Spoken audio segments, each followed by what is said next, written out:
사도행전 12장은 야고보의 순교와 베드로의 투호 그리고 기적적인 탈출, 그렇게 괴롭혔던 헤롯의 죽음, 이런 내용이 12장에 기록되어져 있는 내용입니다.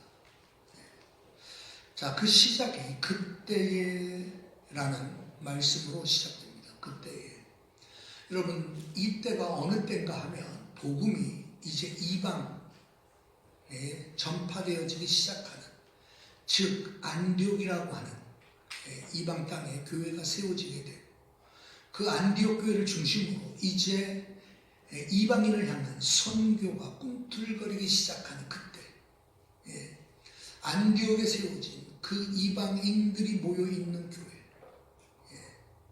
그래서 그들이 말씀을 듣고 그리고 그들의 삶이 그리스도를 본받는 삶이 되므로 안디옥 지역에 있었던 사람들이 교회 다니는 사람들을 보고 그리스도인이라 불렀던 그때, 그리고 그들은 단지 머리와 마음으로만 믿은 것이 아니라 큰 기근 때문에 예루살렘에 있는 교회의 성도들이 궁핍함을 알고 고통당하는 것을 알고 그들은 힘에 겹도록 헌금을 하게 됩니다. 아멘. 그리고 모아진 그 헌금을 이제 바나바와 사울에게 맡겨 예루살렘에 보내게 하는, 즉 사랑의 실천까지도 행하는, 아멘. 그들은 말과 행함에까지 그들은 그리스도의 본을 따라 살려고 했던 바로 그때, 아멘. 교회는 성장하고 있었고 교회는 내용적으로도 충만하고 그리고 기꺼이 하나님 나라를 위하여 순종하겠다라고 결심하는 무리들이 많아지고 있는 바로 그때, 아멘. 이때를 가장 못마땅하게 여겼던 대표적인 사람 헤롯이 등장합니다. 우리가 성경에 보면 헤롯이라고 하는 왕의 이름들이 여러 명이 등장합니다. 다시 말해서 예수님 출생할 당시에 헤롯 대왕이라고 부르죠.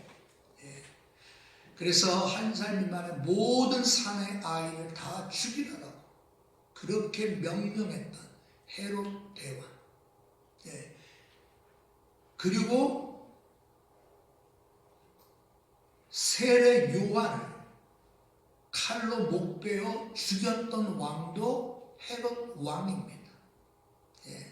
그러니까 이 왕은 헤롯 안디바라고 하는 이 헤롯 왕은, 다시 말해서 오늘 본문에 나타난 헤롯 왕의 삼촌이 됩니다. 그러니까 헤롯 대왕의 손자이며 그리고 삼촌인 이 안디바의 헤롯 왕을 내어 쫓아버리고 그리고 자신이 왕이 된 오늘 본문의 아그리빠 1세인 헤롯 왕. 그리고 사도행전 마지막에 가면, 사도행전에 보면 26장에 보면 사도 바울이 아그리빠 왕 앞에서 자신의 신앙을 변증합니다. 아그리빠 왕이시여 들으소서 라고 할 때, 그때 그 아그리빠 왕은 바로 오늘 본문의 이 왕의 아들인 아그리빠 2세입니다. 자, 그러니까 성경에 보면 여러 헤롯이라고 하는 이름이 등장하는데, 이 헤롯이라는 이 이름은 한결같이 그렇게 좋은 선한 왕이라 평가받지 못하고 있습니다. 오늘 본문에 등장한 이 헤롯 왕, 헤롯 아그리빠 1세 역시 이 사람은 로마에서 30년간 살다가 그리고 이 갈릴리 지역으로 들어와 결국은 왕의 자리까지 오르게 된 인물입니다. 그가 로마에서 있을 때 황제의 아들과 친밀한 관계를 맺고 로마의 그 타락한 문화에 그 황제의 아들과 더불어 죄악을 물먹듯이 쾌락을 물먹듯이 그러면서 자랐던 사람이 바로 이 헤롯 왕입니다. 그리고 이 헤롯 왕은 얼마나 수단이 좋은지 결국은 왕의 자리까지 오르게 돼요. 삼촌을 내어줬고, 그리고 로마 황제의 적극적인 지원을 얻어 결국은 이 팔레스틴 지역, 로마 전역, 유대 전역, 다 통치하는 왕으로 등장하게 됩니다.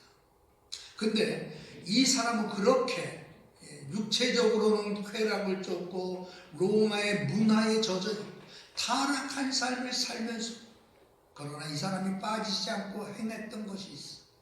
역사가 요세푸스에 따르면 이 사람은 하루도 걸음없이 매일 하나님께 희생의 제사를 드린 자로 묘사를 합니다. 세상에 이런 남봉꾼이 없어요. 이런 사람이 없을 정도임에도 불구하고 그러나 매일같이 하나님 앞에 제사를 드린 그런 종교적인 인물처럼 보여진 인물입니다. 자, 이런 사람들은 결국 여러분 정말 하나님이 두려워서 하나님 앞에 제사를, 하나님을 정말 온전히 섬기기 위해서 그 하나님께 매일의 제사를 드렸을까요? 그러지 않았을 거예요. 이 사람에게는 하나님도 필요하고 세상 사람들의 인정도 필요했던 사람이기 때문에 그렇습니다. 이 헤롯 대왕으로부터 이 헤롯 가문은 정통 유대 가문이 아닙니다. 에돔의 피가 섞여 있는 에돔 족속의 후예입니다. 그러니까 에서의 후손이다 이 말입니다. 이삭의 후손이 아니다. 에서의 후손이다 이 말이에요. 그러니까 정통 유대인으로 여러분 평가받지 못해요. 그럼에도 불구하고 그는 아주 수단이 좋으니까 이 왕의 자리까지 오르니 유대인들에게 환심을 사는 일이 그에게는 중요했습니다. 왜? 그래야 자기 자리가 안전해질 거예요. 결국 유대인들의 환심을 살 만한 것이 뭐가 있을까? 결국 그들에게 거룩하게 비춰지는 모습이 중요하지 않아요. 매일의 제사를 드리는 겁니다. 또 유대인들이 예수님을 십자가에 못 박아 죽일 때 누구를 살려줄까? 예수냐 바라바냐라고 할 때 그들은 바라바를 살려라. 예수를 십자가에 못 박으라고 외쳤던 그 유대인들의 마음을 알아요. 그러니까 그들의 마음을 살기 위해서는 교회를 핍박해야 되는 거예요. 그러다가 여러분 뭐가 생각난 거죠? 교회의 일꾼, 교회의 리더들. 그래서 야고보를 선택한 겁니다. 그래서 야고보를 순교시켜요. 처형해버립니다. 칼로 베어 죽여버려요. 근데 그 모습을, 그런 모습을 본 유대인들이 너무 좋아하는 거예요. 기뻐하는 거예요. 교회를 핍박하는 그 모습이 유대인들은 너무 기뻐하는 거예요. 그래서 베드로를 옥에 가두게 된 겁니다.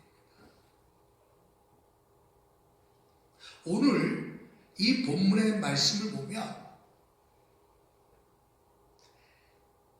교회를 핍박하는 그 세력은 유대인들이었잖아요. 여러분, 유대인들은, 이스라엘 백성들은 신정 국가 체제이잖아요. 인간이 나라를 다스리는 것이 아니라 하나님이 나라를 다스린다라고 믿는, 그래서 신정 국가임에도 불구하고 그들은 하나님을 대적하는 자리에 이르게 된 겁니다. 아브라함으로부터 시작된, 하나님께서 아브라함에게 소명을 주셔서 내가 너로 큰 민족을 이루게 하겠다라고 했던 그 시작이 바로 이스라엘의 시작이거든. 애굽 땅에 여러분 400년 동안 종살이 하다가 애굽에서 드디어 탈출하고, 그렇게 해서 여러분 결국 민족으로서 성장해 가게 되고 하나의 이스라엘이라고 하는 민족이 세워지게 되잖아요. 하나님께서 율법을 통하여 그들에게 말씀하시고 율법을 통하여 이스라엘 민족을 다스리시는 하나님에 대하여 그들은 너무나 잘 알고 있어요. 우리는 사람이, 인간이 이 나라를 다스리는 민족이 아니라 하나님이 우리를 다스리고 계시다라고 하는 여러분 심정 국가임에도 불구하고 결국 하나님의 뜻을 거스리고 거역하고 교회를 핍박하는 민족으로 되어져 버렸죠. 그러니까 이스라엘 역사에서 정말 씻을 수 없는 오점의 순간이 있었어요. 그때가 바로 어느 때인가 하고 하면 사무엘 시대였습니다. 그러니까 사무엘 시대 때 이스라엘 백성들이 하나님 앞에 사무엘을 통하여 하나님 앞에 요구하는 내용이 뭐냐면 우리들도 열방과 같이 우리를 다스릴 왕을 달라고 요구하는 요구를 합니다. 여러분 그 요구가 이스라엘의 민족에 있어서 가장 큰 실패, 결국은 오점이었던 겁니다. 하나님께서 그들의 간절한 간곡한 부탁에 그들을 요청해 하나님께서는 사무엘을 통하여 말씀하시죠. 이것은 결국 나를 버린 것이야. 나를 버린 것이야. 하나님을 버리고 인간 왕을 세우는 그 일들을 통하여 결국 이스라엘 민족은 타락의 길로 들어가게 됩니다. 타락의 일로를 걷게 돼요. 그리고 어찌 보면 이 유대인 이스라엘의 마지막 왕인 헤롯에 의하여서 결국 이스라엘 민족은 전 세계적으로 뿔뿔이 흩어지게 되죠. 오늘 이런 과정 속에서 야고보는 죽임을 당해요. 그러나 요한은 기적적으로 구출됩니다. 오늘 저는 이 부분을 말씀드리려고 해요. 야고보 사도는 힘 한번 못 써보고 발버둥 한번 쳐보지도 못하고 그냥 죽임 당해요. 그런데 베드로는 기적의 방법 그를 살려내요. 하나님께서 주의 사자를 보내서 그를 깨우고 주의 사자의 등장으로 인해서 그 어두웠던 감옥에 환한 빛이 비추면서 초자연적인 역사가 그 안에서 일어나요. 아멘. 그래서 베드로를 건져내요. 아멘.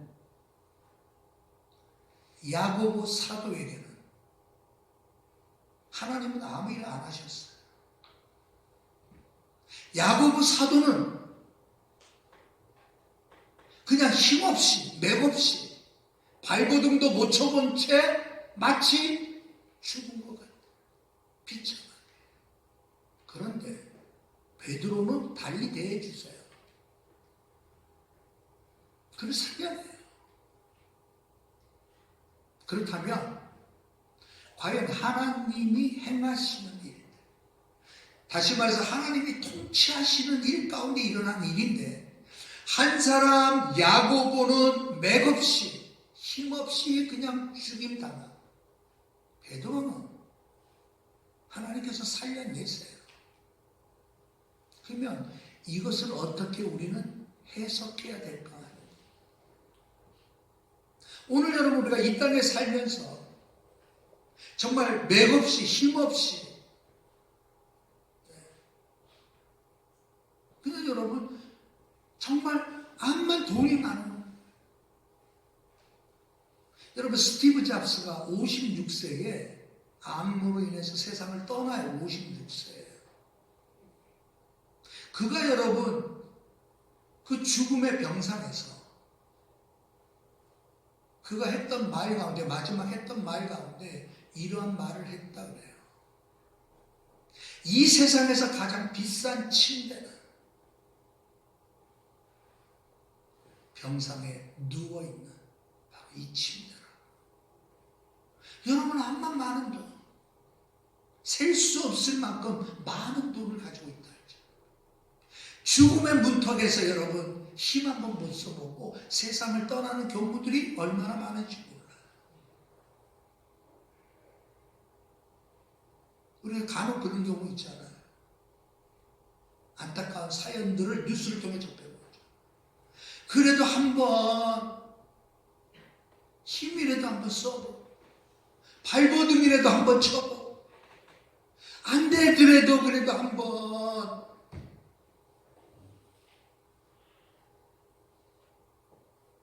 발버둥이라도 한번 쳐보고 그랬으면 내가 원이 없겠다. 자, 오늘 야고보의 모습이 꼭 그런 모습입니다. 여러분, 야고보가 12제자 가운데 뭐 그냥 별 의미가 없기 때문에 그냥 희생양으로 그냥 여러분 버린 카드로 쓰여진 사람일까요? 아니에요.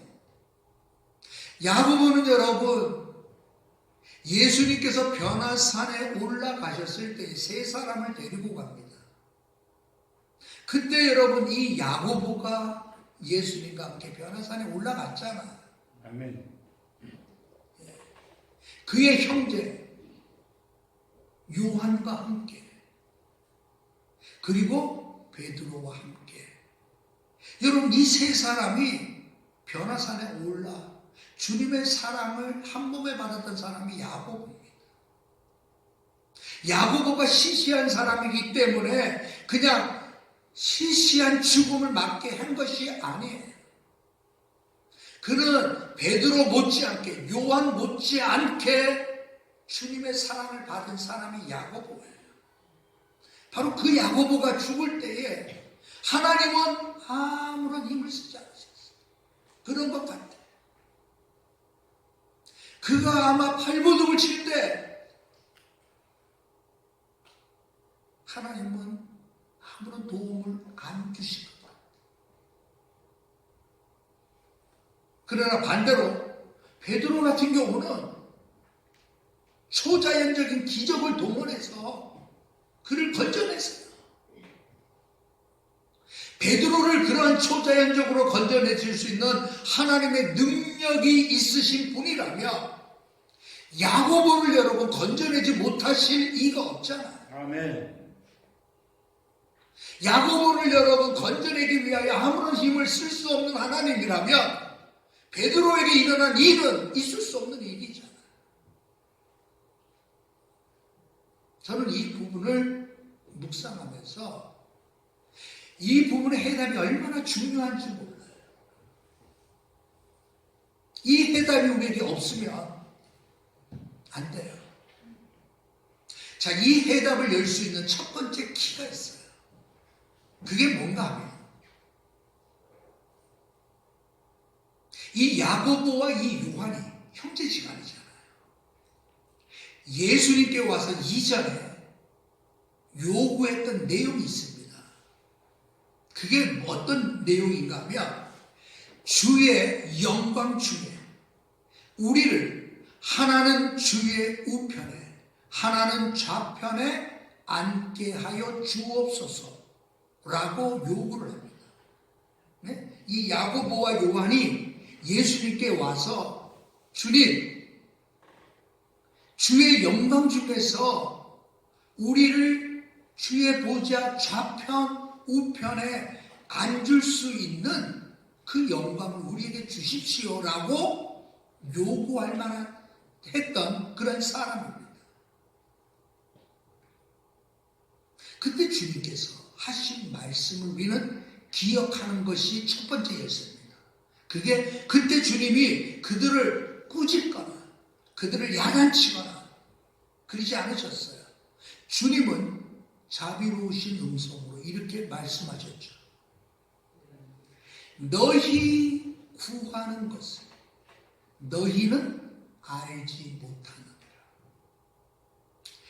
자, 그들은 주의 영광 중에 우리를 주님의 좌편에 주님의 우편에 앉게 해 주십시오라고 요구했던 그 요구에 대하여 주님은 꾸짖거나 책망하거나 그러지 않으셨어요.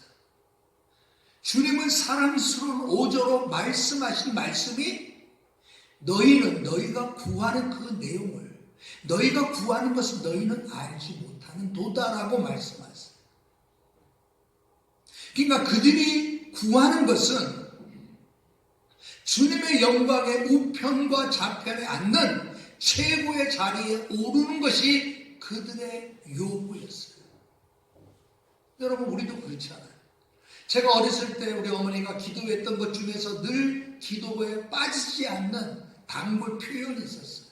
그게 뭔가 하면 하나님, 우리 자식들이 머리가 될지언정 꼬리가 되지 말게 해주십시오 라는 기도였어요. 어느 날 새벽에 또는 밤중에 자다가 어머니의 기도 소리에 눈을 떠서 들어보면 그 내용이, 그래서 여러분, 그 기도가 옛날에 정말 늘 들었던 기도. 우리 자식들 머리가 될지언정 꼬리가 되지. 그래서 저는 이 꼬리곰탕은 안 먹습니다. 저는 소머리 국밥을 좋아하고 그러니까 늘 그렇게 기도하죠. 아마 여러분들도 여러분 자녀를 위해서 다 그렇게 기도하셨을 거예요. 여러분, 그게 맞잖아. 아니, 머리가 될지언정 꼬리가 되지 않아야 되잖아요. 근데 결국 우리는 모르는 것이 있어요. 야고보와 요한도 여러분 몰랐던 거예요. 주님은 그리면서 하셨던 말씀이 뭐냐고 하면 모르는구나 너희들 이거야 라고 하시면서 하신 말씀이 뭐냐고 하면 너희가 나의 마시는 잔을 마시며 나의 받는 세례를 받을 수 있느냐 라고 말씀하세요. 그들이 몰랐던 건 뭐예요? 주님이 마실 수밖에 없는 고난의 그 잔. 정말 피하고 싶고 할 수만 있다면 이 잔을 내게서 멀리하여 주옵소서라고 십자가상 위에서 여러분 울며 기도하셨던 그 주님의 외침이죠. 그러나 아버지의 뜻이라면 이 잔을 받겠습니다. 아멘. 라고 했던 바로 그 잔입니다.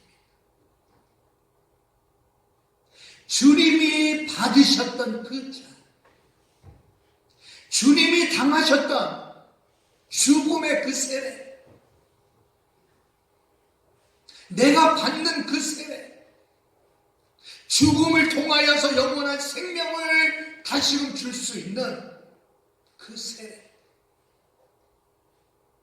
너희도 받을 수 있느냐라고 물으시잖아요. 여러분, 우리가 이 부분을 생략하면 우리의 구하는 것은 전부 머리가 될지언정 꼬리가 되지 않게 해주십시오라는 기도일 수밖에 없어요. 건강하게, 성공으로, 만사형통으로 꼬주는 자가 될지언정 꾸이지 않게. 여러분, 항상 그러한 기도일 수밖에 없어요. 왜? 주님이 받으셨던 그 잔을 우리는 생각 안 하기 때문에, 주님이 당하셨던, 주님이 받으실 수밖에 없었던 그 죽음의 그 세례, 피 흘림의 그 세례, 그거를 여러분 우리는 머릿속에 두지 않아요. 아멘. 그냥 주의 영광의 보좌 우편과 좌편에 앉게 해달라고 하는 것, 그것밖에 없어. 자, 요게 요 의미를 이해하는 것이 이 말씀을 여는 첫 번째 키가 됩니다. 왜 야고보를 그냥 비참하게 그냥 죽음으로 그냥 끝내?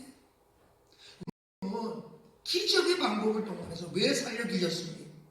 그러면서 여러분, 믿지 않는 사람이, 이 의미를 모르는 사람은 이렇게 묻습니다. 하나님은 불공평하시다. 하나님은 공평하신 분이 아니라고 얘기해.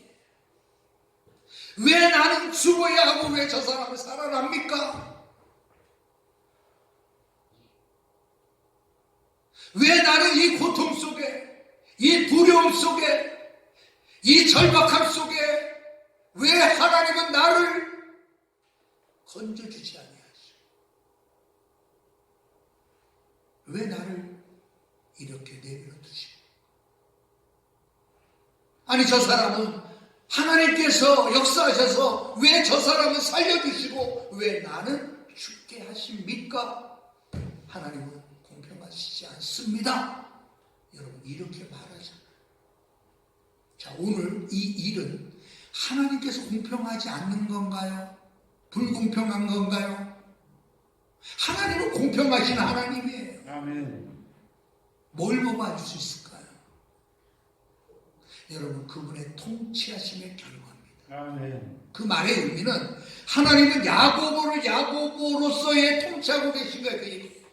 하나님은 베드로에게는 베드로에게 하나님은 통치하신 거예요. 아멘. 다시 말해서 야고보의 죽음과 베드로의 기적적인 살아남, 이 모든 것은 하나님의 통치하심 아래에 일어난 일이라는 거예요. 아멘.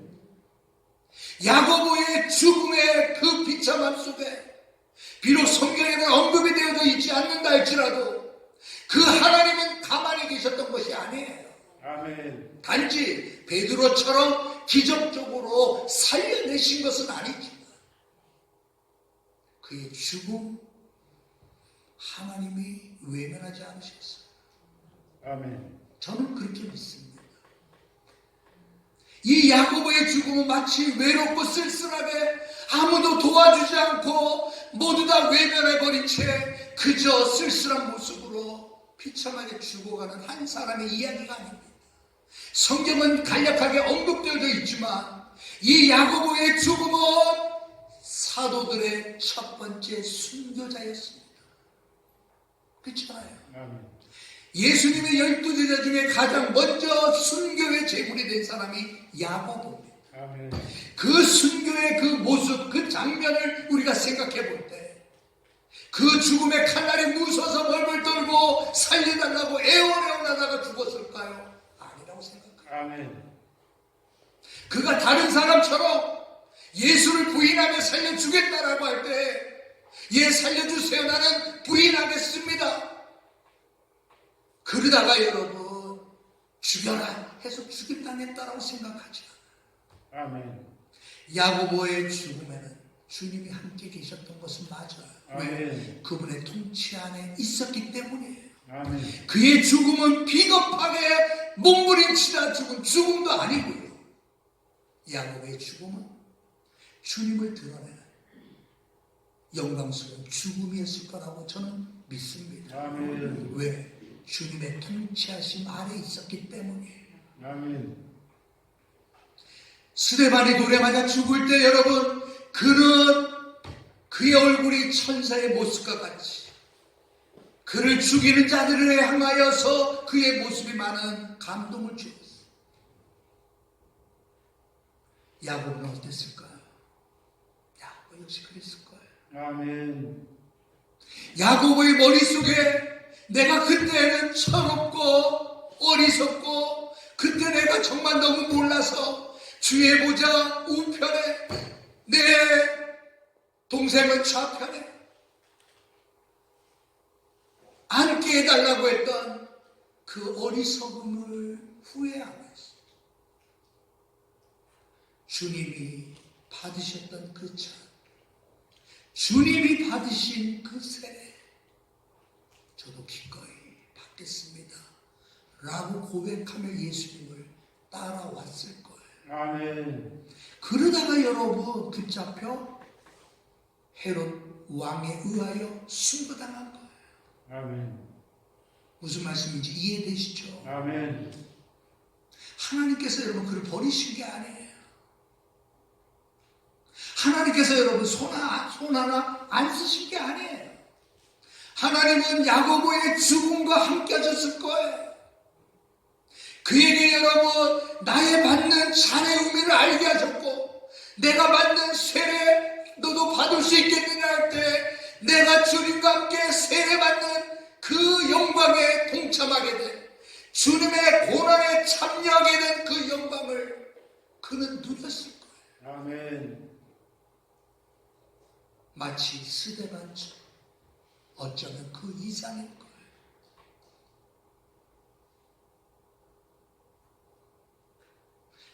하나님의 통치하심은 우리로 하여금 주님의 고난의 잔의 의미를 알게 하시는 거예요. 아멘. 주님이 받으신 세례의 의미를 알게 하시는 것이 아멘. 주님의 통치하심의 방법입니다. 아멘. 하나님은 여러분 막대기로 이리로 가 저리로 가 주의봉으로 여러분 이렇게 저렇게 해가 아니에요. 하나님께서 일하시고 통치하시는 그분의 통치는 세상의 독재자들은 여러분 무력으로, 때로는 달콤한 빵으로 백성들을 여러분 다스리잖아요. 하나님의 다스림은 우리의 머릿속에, 우리의 의지 속에 주님이 받으신 잔을 기억하게 만들어요. 아멘. 그가 받으신 세례의 의미가 무엇임을 알게 만들어줘요. 아멘. 그래서 여러분 기꺼이 주님이 받으셨던 그 잔의 참여함을 영광으로 알게 만들어요. 그분이 받으신 그 세례, 내가 그 세례에 동참하게 됐다라고 하는 그 사실 앞에 그 영광 때문에 희열을 느끼게 만들어줘요. 아멘. 그렇다면 하나님은 여러분 베드로에게 왜 살려주셨을까요? 베드로가 여러분 이쁜 짓을 해서가 아닙니다. 베드로가 여러분 예수님에게 눈에 쏙 들어서가 아니에요. 이유는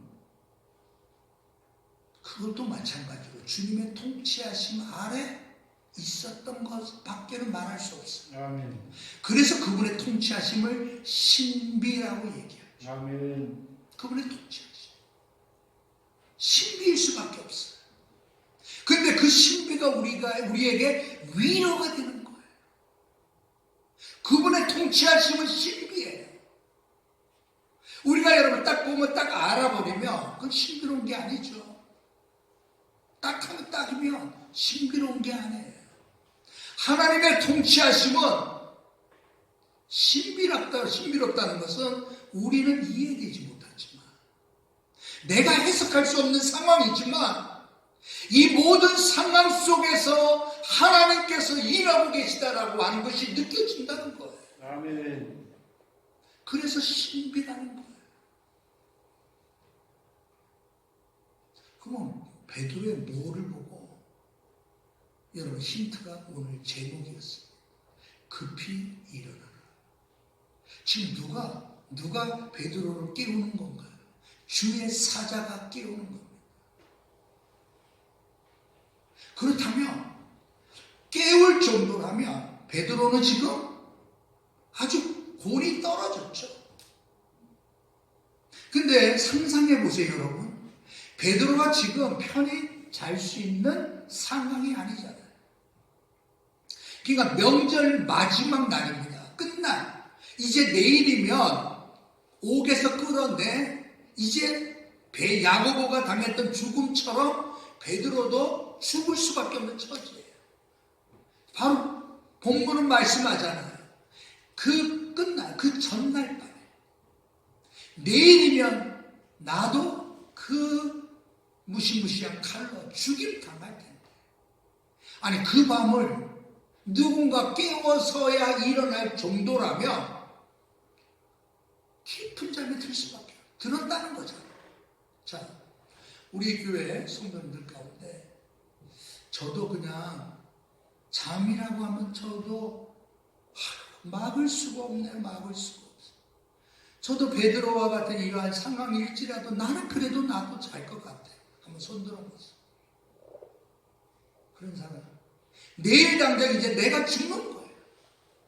그것도 끔찍하고 두려운 그 죽음을 맞이하게 되어지는 상황 속에 죽는 거예요. 그런데도 잠잘 수 있을까? 있어요, 없어요? 있을 수가 없죠. 아마 한 사람도 그런 사람 없어요. 여러분, 뜬 눈으로 밤을 새우는 것이 정상적이죠. 아멘. 아니, 이런 상황에서 잠잔다는 사람이 있을 수 있나요? 없어요.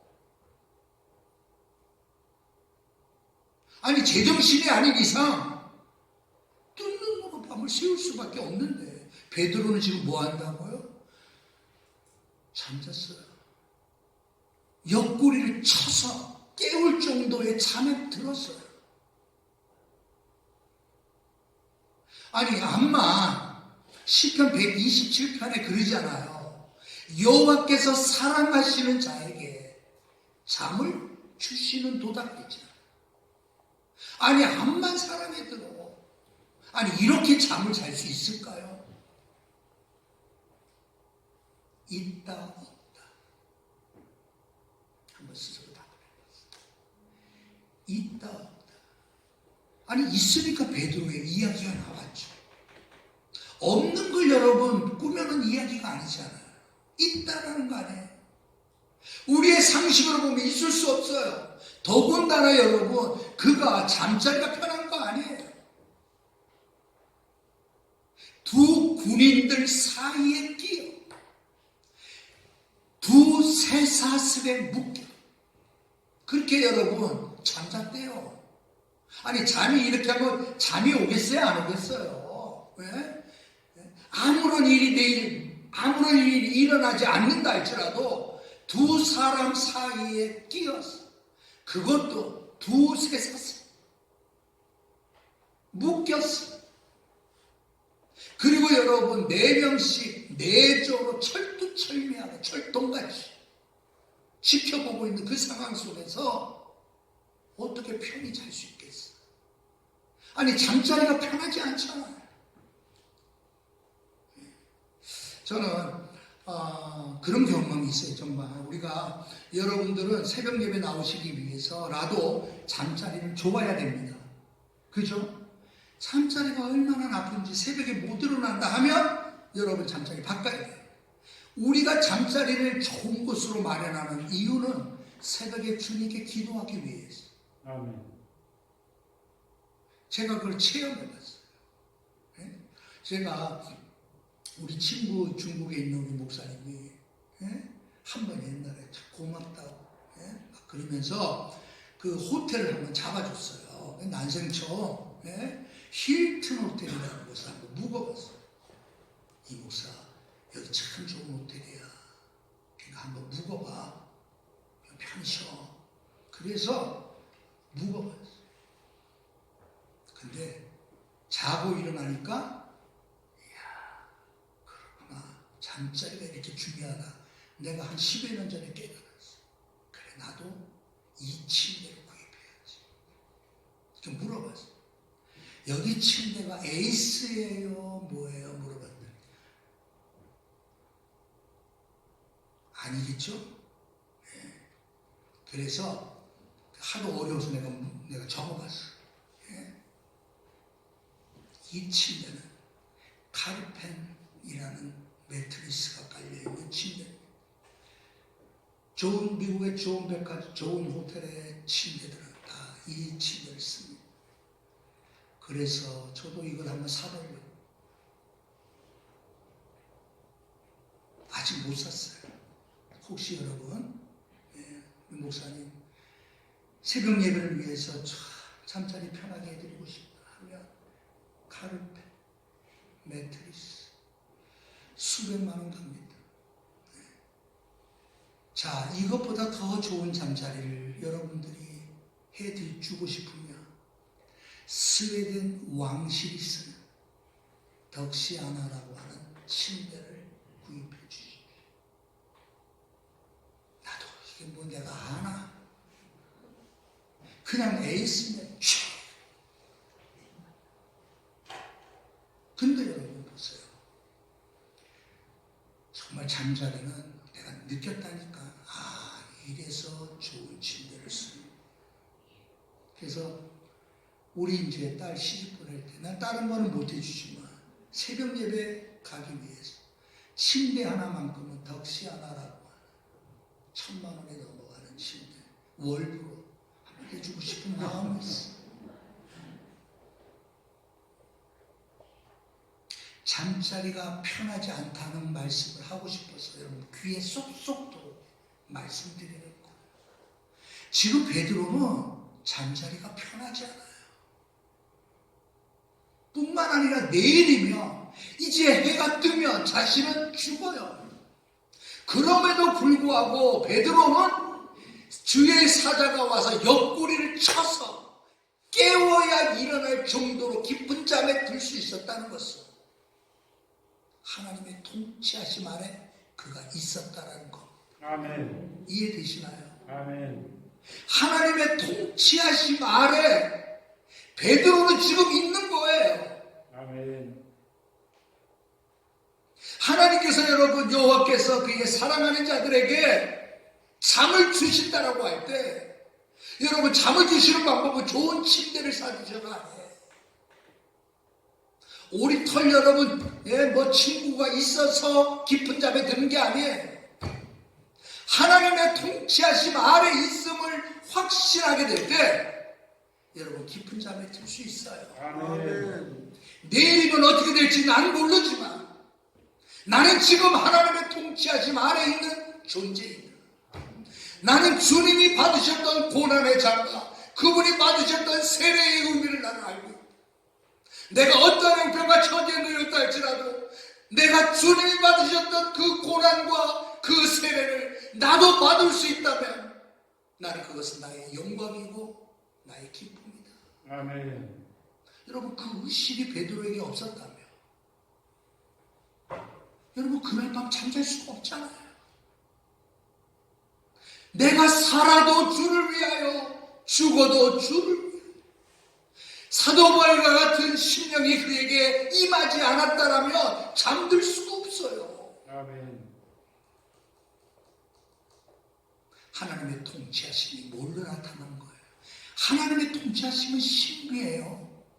그러나 그 하나님의 통치하심은 분명한 증거로 나타난다는 거예요. 아멘. 우리가 왜 예수 믿습니까? 우리가 왜 예수 믿어요? 하나님의 통치하심 속에 살고 있다라고 하는 것들을 내가 증거해 보여주고 드러내기 위하여 그 은혜를 받기 위하여 우리가 여러분 교회 나오는 거예요. 아멘. 신앙생활을 통하여 우리의 신앙은 더 연습되어져야 돼요. 아멘. 이 사실을 잊었던 것들을 다시금 여러분 되새겨야 돼요. 아멘. 그래 신앙생활은 교회 다니는 게 아니에요. 주님이 받으셨던 그 고난의 잔, 주님이 받으셨던 죽음의 그 세례, 그래 나도 그거 받아야지. 나도 그 잔을 내가 마셔야지. 여러분 이것을 인정하며 그 하나님을 신뢰하고 의지하고 나가는 게 믿음 생활이에요. 아멘.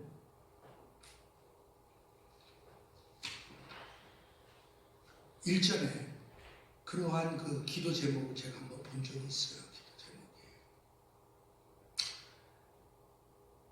33살 난 딸이 33살 난 딸이 6개월 전에 이제 결혼을 했어요. 33살 났는데. 그런데 이 딸이 결혼한 지 6개월 만에 몸 좀 이상해서 병원에 가서 검사했더니 아이고 이게 아주 암이 아주 발견이 됐어요. 아주 심각한 암이 된 거예요. 그 어머니가 새벽마다 나와 눈물로 기도할 수밖에 없잖아요. 근데 그 어머니도 교회 등록한 지 1년도 안 됐어요. 그러니까 우리가 교회에 이제 전도 축제 같은 거 하잖아요. 그때 그냥 주위 사람의 전도로 그냥 교회에 온 거예요. 1년도 안 됐어요. 그런데 그 딸이, 시집 보낸 딸이 암에 걸렸어. 이제 수술을 앞두고 있는데 그 어머니가 여러분 새벽마다 눈물로 기도가 안 나올 수 없죠. 그래서 주님, 딸을 고쳐주십시오. 딸을 치료해 주십시오. 이제 그 기도가 절로 나올 수밖에 없죠. 그런데 어느 날 목사님에게 이런 말씀하더라는 거예요. 제가 지난주 설교에 은혜를 받고 한 주간 기도할 때 제 마음이 달라졌습니다. 그러더라고요. 그 목사님이 아이고 눈 깜짝 놀라고 아이고 무슨 일이 일어났나요? 그랬더니 이제는 내 딸의 병을 고쳐달라, 치료해달라고 하는 기도보다 더 중요한 것을 발견했습니다. 그것은 어떠한 상황 속에서라도 하나님을 의지하고 신뢰한다는 것이 더 중요하다는 것을 알게 됐습니다. 아멘. 그게 1년도 안 된 사람이에요. 아니 교회에서 여러분 설교 몇 번 들어봤겠어요? 아니 죽어가는 딸 이제 수술을 앞에 두고 정말 여러분 눈물 아니면 살 수 없는 그 상황 속에서 새벽마다 나와 눈물로 기도하면서 결국 하나님께서 그를 알게 하신 게 뭐예요? 딸의 병을 고치고 죽음의 어둠의 그늘을 벗게 해주는 것, 하나님 앞에 매달려 기도하는 것 중요해요. 그러나 더 중요한 것은 어떠한 상황 속에서라도 하나님을 의지하고 신뢰해가는 것을 알아가는 것이 더 중요하다는 것을 배우게 하셨다라는 거죠. 아멘. 여러분 이게 하나님의 통치하심입니다. 아멘. 하나님의 통치하심이 신비로워요. 그런 얘기를 여러 번 해봤어요. 교회 다닌 지 1년도 안 된 사람이 그런 말 해봤어요. 우리 교회도 있었잖아요. 교회 다닌 지 얼마 안 돼요. 근데 여러분 큰 놀라운 일이 일어났음에도 불구하고 하나님의 통치하심 아래 내가 있음을 알아요. 나는 어떠한 상황에 놓인다 할지라도 나는 나를 이렇게 통치해 가시는 하나님을 신뢰한다는 거예요. 아멘. 나는 그 하나님을 의지한다는 거예요. 아멘. 나는 그 하나님을 의뢰한다는 거예요. 아멘. 야고보처럼 죽음의 칼이 당장 나를 친다 할지라도 아니면 베드로처럼 나를 살게 하셔서 내 삶이 연장된다 할지라도 매 순간 하나님의 통치하심 아래 내가 살고 있음을 고백하며 그것을 증거로 드러내 보이며 살아가는 그러한 삶을 여러분 결정하는 것이 아멘. 우리에게 가장 중요한 거예요. 아멘. 머리가 될지언정 꼬리가 되게 주십시오라고 하는 기도보다 정말 내가 알아야 될 것이 무엇입니까? 나는 하나님의 통치하심 아래 있습니다. 나는 하나님의 보호하심 아래 있습니다. 아멘. 나는 하나님의 능력 아래 있습니다.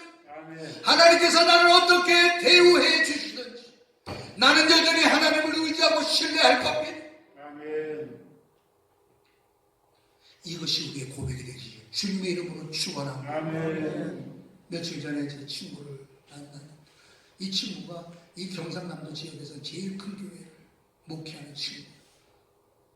근데 2년 전에 암 수술도 그 다음에 여러분 방사선 뭐 하여튼 그런 치료를 받는 친구예요. 그동안에는 전화상으로 항상 이런저런 이야기 나누다가 이제 2년 만에 이제 얼굴을 보는 거예요. 대뜸 하는 말이 내 얼굴 어때 보여? 괜찮아 보여? 괜찮지. 의사 선생님이 언제 오라 그래? 6개월에 한 번씩 나오래.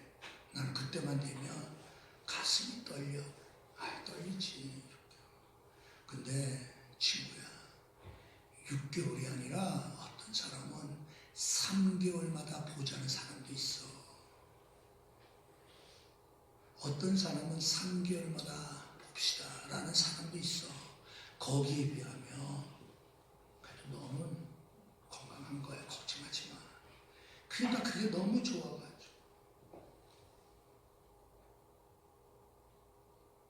올라갈 때 커피라도 사 먹으라. 5만 원 지어주더라고. 아이고. 그 5만 원 벌어왔어.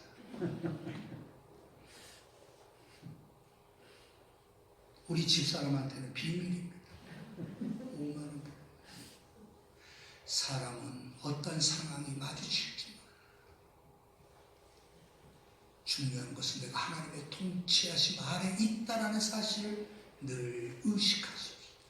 억지로라도 의식해. 아멘. 그것이 연습이 돼야 돼. 아멘. 왜? 하나님은 우리보다 더 현명하신 분이기 때문에. 아멘. 그 하나님을 의지하시고 이제 한 주간도 승리하시기를 주님의 이름으로 축원합니다.